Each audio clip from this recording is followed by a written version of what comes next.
मराठी शक्ती, मातृशक्ती झालीच पाहिजे, झालीच पाहिजे. मराठी राजभाषा झालीच पाहिजे. मराठी राजभाषा करा, मराठीवरील अन्याय दूर करा. मराठी राजभाषा करा, मराठीवरील अन्याय दूर करा. त्यानंतर भाषा मराठी ही राजभाषा आहे. मराठीला सन्मानाचं वागणूक द्या, अभिमानानं या भाषेला जगण्याची संधी द्या. तुम्ही मराठीमुळेच आज आपला मागणी आम्हाला करावी लागते, हे मोठं दुर्दैव आहे. माझ्या लहानपणापासून म्हणजे गोवा स्वतंत्र होण्यापूर्वीपासून गोव्यात ज्या शाळा होत्या त्या मराठीच होत्या. कोकणी शाळा गोव्यात कुठेही नव्हती. आम्ही कोकणी बोलतो, कोकणी आमची भाषा आहे, पण राजभाषा नाही. सरकारने ती राजभाषा केली. आमचा त्याला कुठेही अडथळा नाही, आम्ही त्यावर विरुद्ध नाही. परंतु मराठीला जे राजभाषेचं स्थान पाहिजे होतं ते अजून नाही. ते मिळालं पाहिजे यासाठी आमची ही चळवळ सुरू आहे. गोवा स्वतंत्र झाल्यावर स्वर्गीय भाऊसाहेब बांदोडकर मुख्यमंत्री झाले आणि गोव्यात शेकडो मराठी शाळा निर्माण झाल्या. मराठीतून आजची जी पिढी आहे, जिथे सरकारी नोकरीत काम करतायत, सर्वत्र काम करतायत, मुख्यमंत्र्यासह सगळे मंत्री सुद्धा त्यावेळी मराठी सरकारी प्राथमिक शाळेतून शिकले. त्यांना माहीत आहे सगळं, पुन्हा सांगण्याची गरज नाही. परंतु मराठीची अवहेलना यांच्याकडून का होते समजत नाही. मराठीला सापत्निक भावाने का वागवलं जात आहे हे कळत नाही. मुख्यमंत्री डॉक्टर प्रमोद सावंत स्वतः मराठा आहेत, मराठी अस्मितेचे माणूस आहेत, परंतु त्यांनी सुद्धा मराठीकडे सापत्निक भावनेने वागण्यास सुरुवात केली आहे. जर असं सरकारचं धोरण चालू राहिलं तर मराठी ह्या प्रदेशातून, ह्या गोव्यातून नष्ट होऊन जाईल. मराठीची का गरज आहे याचा विचार प्रत्येकाने करायला हवा. आजपर्यंत आपल्या सर्व देवस्थानातून जी पूजा अर्चा होते, जी भजनं होत आहेत, जी कीर्तनं होत आहेत, नाटकं होत आहेत, सगळी मराठीतूनच होत आहेत. का होत आहेत? आणि ह्या नाटकांनी, मराठी नाटकांनी, त्यावेळी पोर्तुगीजच्या वेळेला सुद्धा मराठी नाटकांनी छत्रपती शिवाजी महाराजांचं जे शौर्य आणि धैर्य आहे, त्यांनी स्वराज्य स्थापना कशा पद्धतीने केली, मावळ्यांना कसं जमा केलं. त्यांच्याकडे तशी शक्ती नव्हती, सैनिक नव्हते, परंतु छत्रपती शिवाजी महाराजांनी शेतकऱ्यांना, कामकऱ्यांना एकत्र घेऊन मराठी राज्य स्थापन केलं. म्हणून आज आम्ही ताडमानाने जगतो आहोत, हिंदू म्हणून जगतो आहोत. ही अस्मिता निर्माण केली छत्रपती शिवाजी महाराजांनी. शिवाजी महाराज वाचकांची संख्या तेवढ्या तर लाखो पर्यंत आहे, तरी सुद्धा त्यांना वाचायला मराठी पाहिजे आहे. पण मराठी टिकवण्यासाठी तुम्ही सगळेजण आपल्या मनातले राजकीय मतभेद विसरूया, आपला जाती धर्म विसरूया, पण मराठीसाठी एकत्र येऊया. मराठी या गोमंतकात टिकली तर गोमंतकाची संस्कृती टिकेल, अन्यथा गोमंतक हा पाश्चात्य संस्कृतीचा बळी जाईल. आणि आपली मुलं जेव्हा आपल्याला आणखी 10-15 वर्षानंतर जाणवेल की मराठी या ठिकाणातून नष्ट झाल्यानंतर आपल्या मुलांची, आपली भावी पिढी काय होईल, त्याचा परिणाम काय असेल हे आपल्या लक्षात येईल. तेव्हा संपूर्ण गोमंतकातील जनतेला माझी कळकळीची विनंती आहे की तुम्ही सरकारला जाग आणण्यासाठी संघटित व्हा, एकत्र द्या आणि या सरकारला तुम्ही सांगा की या गोमंतकामध्ये मराठी ही राज्यभाषा झाली पाहिजे आणि त्यासाठी येणाऱ्या विधानसभेमध्ये मराठीला राज्यभाषेचं स्थान द्या, तिला हक्काचं स्थान द्या. तुमची आम्हाला भीक नको आहे, आम्हाला आमचं हक्काचं स्थान हवं आहे. आणि जो मराठीवर सातत्यानं अन्याय करण्याचा जो षडयंत्र रचलेला आहे, हा षडयंत्र तुम्ही त्वरित थांबवा आणि सगळ्या गोष्टीमध्ये मराठीचा समावेश करा. जसं कोकणीपासून या गोमंतकामध्ये मराठीचं अस्तित्व आहे, हेच अस्तित्व आपल्याला पुढे टिकवायचं आहे. त्यासाठी आपण सगळे गोमंतकीयानो एकत्र या सरकारला जाग येण्यासाठी आपण सगळेजण एकत्र या. मराठी या गोमंतकाची भाषा आहे आणि गोमंतकाचं अस्तित्व आहे, आपला श्वास आहे. हा श्वास टिकवण्यासाठी आम्ही सगळेजण आपल्यात मतभेद विसरूया, सगळेजण एकत्र येऊया. आंदोलनाचं नेतृत्व कोण करतोय त्याला जास्त महत्व देऊ नका. मराठी ही गोमंतकाची भाषा आहे, ती टिकवण्यासाठी सगळेजण एकत्र या. हे मी पुन्हा सांगतोय.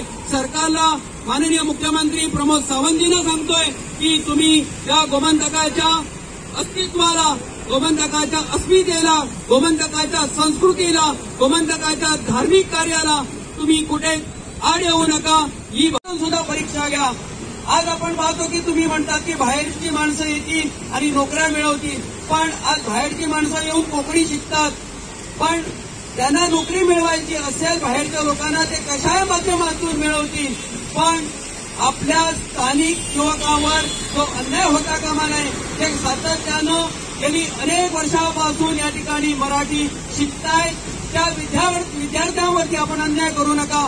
जे प्रामाणिकपणे पूर्व प्राथमिकापासून ते उच्च शिक्षणापर्यंत मराठी विषय घेतात, मराठीतून शिक्षण घेतात, अशा विद्यार्थ्यांवर आपण अन्याय करू नका. त्या तरुणावरती अन्याय करू नका. नोकरी देत असताना असल्या प्रकारचा मतभेद करू नका. आपल्या स्थानिक युवकांना नोकरी हवी आहे. जे आम्ही आज कुठून बाहेरून आलेली माणसं नाही आहेत. त्या ठिकाणी सगळीची मंडळी या ठिकाणी आज निषेधासाठी जमलेली आहे. ही संपूर्ण मूळ गोमंतकी आहेत, कुठून बाहेरून आलेली माणसं नाही आहेत. याची नोंद घ्या. सर्व स्थानिक माणसं आपल्या हक्कासाठी, आपल्या मागण्यासाठी सगळेजण एकत्र येतात, या आंदोलनामध्ये भाग घेत आहेत. हे लक्षात ठेवा. तुम्ही 5 वर्षाचे राजकर्ते असतील, पण तुम्ही जो निर्णय घेणार आहात तो कायमस्वरूपी राहील. तो तुम्ही अशा प्रकारचा आपल्या स्थानिक गोमंतकीय लोकांवरती अन्याय करू नका. एवढंच माझं सरकारला विनंती आहे की अजून संस्कृती मिळते. या ठिकाणी गोमंतकातून मराठी भाषा नष्ट केली तर आपली या ठिकाणामध्ये जवळजवळ 2000पेक्षा मराठी नाटकं सादर होतात, कीर्तनं होतात, प्रवचनं होतात, भजनं होतात. हे सगळं कुठेतरी नष्ट होणार आहे. जी संतांनी रचलेली अभंग आहे ती कुठेतरी नष्ट करण्याचा विडा या सरकारने उचलला आहे असं मला वाटतंय. या अनेक अशा वेगवेगळ्या धोरणातून आपला समाज कुठेतरी विभागून त्याचा फायदा कुणाला इतरांना व्हावा याचं यांचं षडयंत्र आहे का असं वाटतंय. मराठी या गोमंतकामध्ये आपण पाहतो की अनेक वर्षापासून, जवळजवळ 600-700 वर्षापासून मराठी या गोमंतकात आहे. आज अनेक भागामध्ये अनेक शिलालेख सापडत आहेत. या शिलालेखामध्ये त्याचा जो मजकूर आहे हा मराठी भाषेतून आहे. मराठी या गोमंतकात 700 वर्षापेक्षा जास्त काळापासून या मराठी गोमंतकात अस्तित्वात असताना सुद्धा आपल्या सरकारला याचं भान का नाहीये की मराठी ही कुठून बाहेरून आलेली भाषा नाही आहे. मराठी कुठून महाराष्ट्रातून आलेली भाषा नाही आहे. मराठी या गोमंतकाची भाषा आहे. मराठी भाषेला सन्मानाने वागणूक देण्याची गरज आहे. पण दुर्दैव असं आहे की आपलेच हिंदू मुख्यमंत्री मराठी भाषेला कुठेतरी त्याला दूर करण्याचा प्रयत्न करतायत. मला वाटतं विली मुख्यमंत्री असतील, लुईझिन फलारो मुख्यमंत्री असतील, सार्दिन मुख्यमंत्री असतील, चर्चिल एलेमा मुख्यमंत्री असतील, पण या ख्रिस्ती मुख्यमंत्र्यांनी कधीच मराठीवर तसा घाला घातला नाहीये. पण आज आपलीच माणसं या मराठीवर कुठेतरी घाला घालण्याचा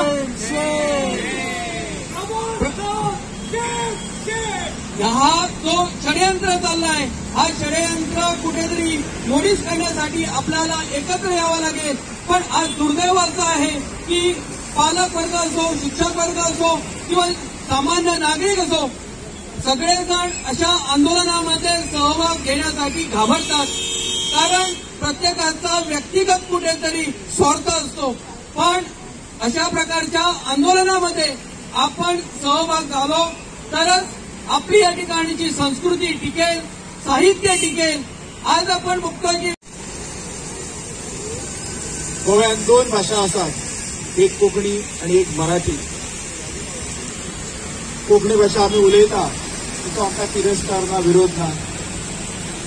आणि मराठीन आम्ही सरकारी शाळेपासून बालवाडीपासून ते कॉलेजपर्यंत गोवा युनिव्हर्सिटी मराठीपर्यंत आणि मराठी परत शिकून परत सरकारी शाळेत शिक्षक आणि गोवा युनिव्हर्सिटीत शिक्षक अशा पद्धतीचो प्रवास या मराठीचो या गोव्यात गेली अनेक वर्सांचो आसा. हे मराठी राजभाषा निर्धार समिती गोमंतक गेली 40 वर्षे हे आंदोलन जे आहे हे करत आहे. हे आंदोलन जे आहे ते कुठे काश्मीरमध्ये नाहीये, जिथे नरेंद्र मोदीला आणि अमित शहाना कुठेतरी तो कायदा बदलावण्यासाठी भरपूर मेजॉरिटी पाहिजे आणि मग ते करायला पाहिजे, अशा पद्धतीचा हा विषय गोव्यातला नाही. दुसरी गोष्ट, ज्या वेळेला गोवा राज्य हे स्वतंत्र राज्य म्हणून झालं, जे घटक राज्य होतं ना, केंद्रीय प्रदेश होता. आता स्वतंत्र राज्य झाल्यानंतर त्याला एक आयडेंटिटी द्यावी लागते. जसं आपला राष्ट्रीय पक्षी मोर आहे, आपण त्या मोराची पूजा करतो, मोराला मानतो, तो राष्ट्रीय पक्षी आहे म्हणून मानतो. आमच्या या देशाची भाषा आपल्या केंद्रीय त्या सरकारने ठरवलेली आहे की हिंदी भाषा ही राष्ट्रीय भाषा म्हणून घोषित केलेली आहे. माननीय नरेंद्र मोदींनी मराठीला सुद्धा आता तो राष्ट्रीय स्तरावरचा मान सन्मान जो आहे तो गेल्या वर्षी दिलेला आहे की अभिजात भाषा म्हणून त्यांनी त्याला मान दिलेला आहे मराठी भाषेला.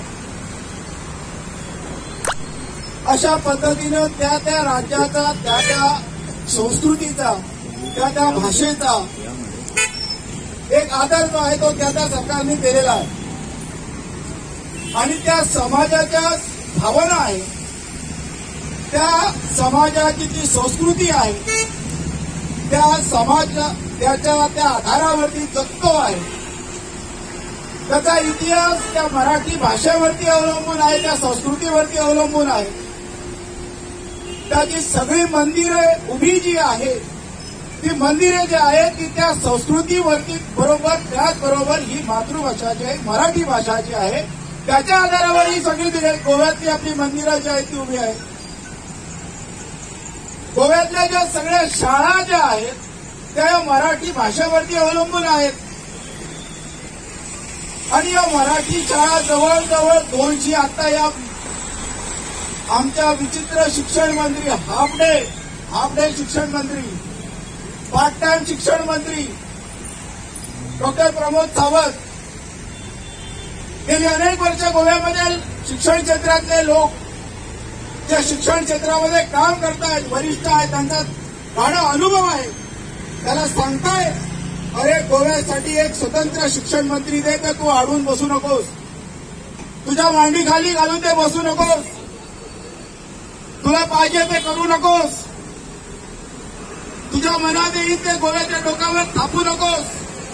अशा अनेक विनंत्या, निवेदनं, चर्चा पेपरवरती, टीव्हीवरती सगळीकडे होत आहे. पण हा जो आहे मत मानलेला आहे मुख्यमंत्री, त्याला गोव्यातल्या बहुसंख्य समाजाचं काहीच पडलेलं नाहीये. आणि जो राज्याच्या सिंहासनावर बसतो, खुर्चीवर बसतो, त्या समाजाचा तो प्रत्येक दिवशी, प्रत्येक क्षणाला विचार करत असतो. पण इकडे सगळे उलट आहे. प्रत्येक क्षणाला कुठे कॅसिनो सुरू करायचा, प्रत्येक क्षणाला कुठे कार्निवल सुरू करायचं, प्रत्येक क्षणाला कुठे फेस्टिवल करायचं, प्रत्येक क्षणाला कुठे मजा मारायची, युवा पिढीला कसं उद्ध्वस्त करायचं. कारण तो खुर्चीवर बसलेला गोव्याचा राजा आपण मानतो, त्याला निवडून दिलेला आहे, मतदान केलेलं आहे आपण सगळ्यांनी त्याला. पण हा विचित्र राजा आहे, हा ढोंगी राजा आहे,